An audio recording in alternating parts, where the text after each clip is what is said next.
La fenêtre du silence. Inspirée d'une histoire vraie. Elle était fille unique d'une famille riche. Elle a tout quitté pour l'amour. Quelques mois plus tard, dans la douleur d'un hôpital isolé, on lui a refusé le droit de vivre. Camille était la seule enfant d'une famille riche. Elle avait grandi dans une grande maison entourée d'un jardin de fleurs, protégée par l'amour inconditionnel de ses parents. Son père dirigeait une entreprise prospère. Sa mère donnait des cours de musique. Depuis toujours, il rêvait pour elle d'un mariage heureux avec un homme instruit, cultivé, capable de lui offrir une vie sûre. Mais Camille croyait au destin et surtout à l'amour. Elle avait 22 ans quand elle rencontra Julien, un jeune homme venu d'un village perdu dans les montagnes. Il n'avait pas de fortune, il parlait simplement, il travaillait la terre et portait sur son visage une sincérité désarmante. Camille le regarda et pensa qu'elle avait trouvé l'âme sœur. Ses parents s'opposèrent immédiatement. Son père déclara que cet homme n'était pas digne d'elle.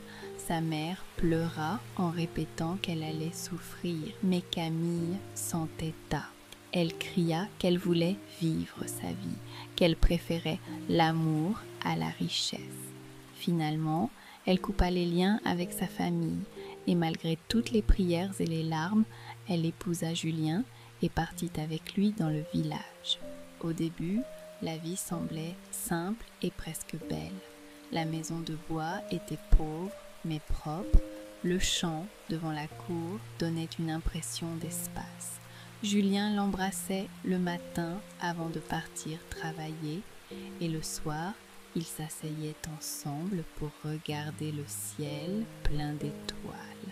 Camille croyait avoir fait le bon choix, mais la réalité apparut vite. La belle-mère commença à critiquer son comportement. Elle disait qu'elle ne savait pas cuisiner, qu'elle dormait trop tard, qu'elle dépensait trop d'argent. Chaque jour apportait une remarque nouvelle. Camille essayait de sourire, mais peu à peu, les mots se transformèrent en blessures. Julien, au lieu de défendre sa femme, gardait le silence. Quand elle se plaignait, il disait seulement que sa mère avait toujours été ainsi, qu'il fallait être patiente. Camille sentait son isolement grandir. Elle avait quitté ses parents pour l'amour, mais l'homme qu'elle avait choisi n'osait pas se lever pour elle. Elle pleurait parfois la nuit en silence. Quand elle découvrit sa grossesse, une lueur revint dans son cœur. Elle imagina que la naissance d'un enfant adoucirait la belle-mère et rapprocherait son mari d'elle. Les premiers mois furent portés par l'espérance, mais bientôt la fatigue et les douleurs inquiétèrent Camille. Lors d'un examen, le médecin annonça que le bébé était trop grand. Il recommanda une césarienne, expliquant que l'accouchement naturel pouvait être dangereux. Camille eut peur, mais accepta cette idée. Elle voulait protéger son enfant et sa propre vie. Le jour arriva, les contractions commencèrent dans la nuit.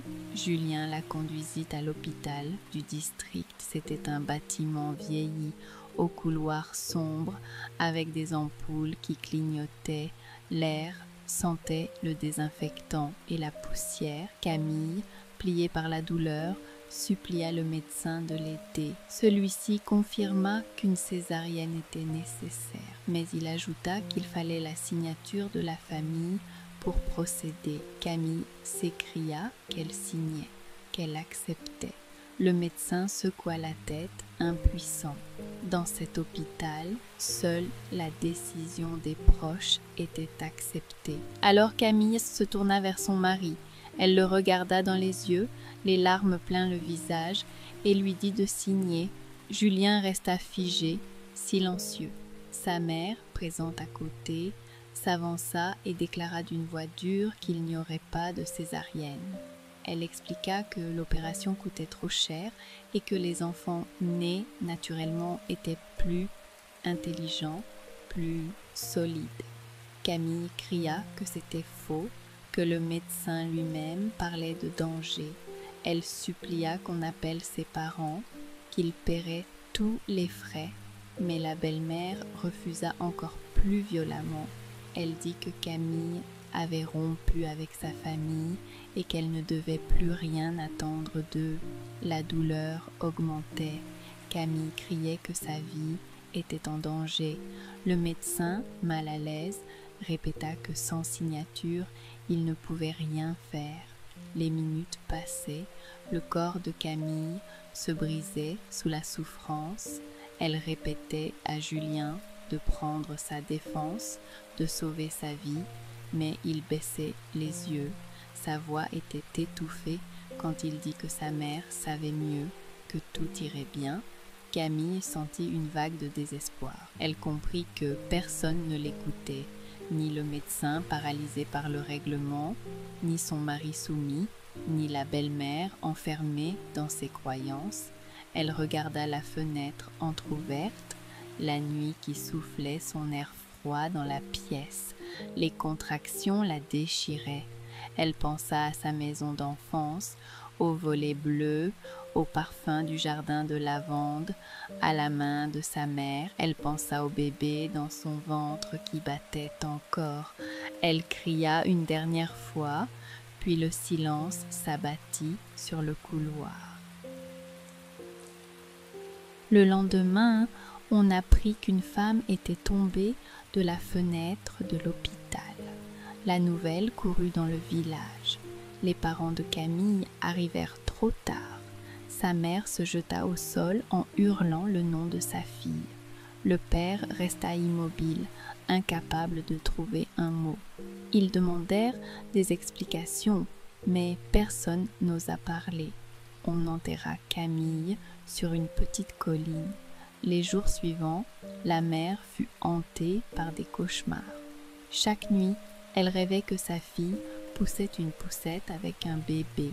Elle souriait, puis disparaissait dans le brouillard.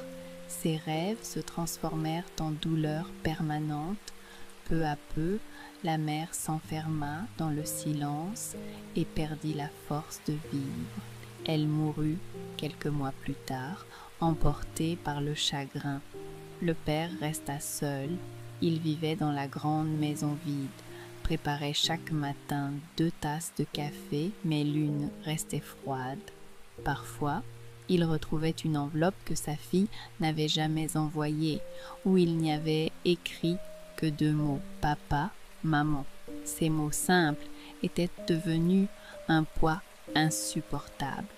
Le village continua sa vie. Julien se remaria après quelques années. On repeignit la maison, on entendit de nouveaux rires d'enfants. La belle-mère souriait comme si rien n'était arrivé. Mais sur la colline, le vent portait encore un écho. C'était la voix de Camille, ou peut-être le murmure de toutes les femmes oubliées. Et cette phrase revenait comme un avertissement. Le premier droit d'une femme est de décider de son propre corps.